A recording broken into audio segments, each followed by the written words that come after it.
German minister to visit us, I think in 20 years, if not more. So this visit is very significant in building bridges between Zimbabwe and Germany.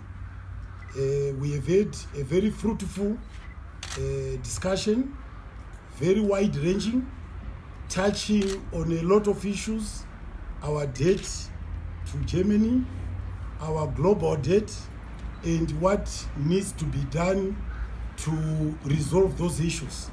We have also discussed about re-engagement, the need to deepen re-engagement, and we agreed that we should intensify re-engagement. We also discussed about the need for Zimbabwe to create a cadre who can create jobs. In other words, we want to expand and cooperate in the area of vocational training colleges. We also discussed the issue about lines of credit. Germany used to be the major source of our lines of credit until the sanctions were imposed. And this is a matter we also have discussed with a view to seeing that we can revisit the issue. But this now has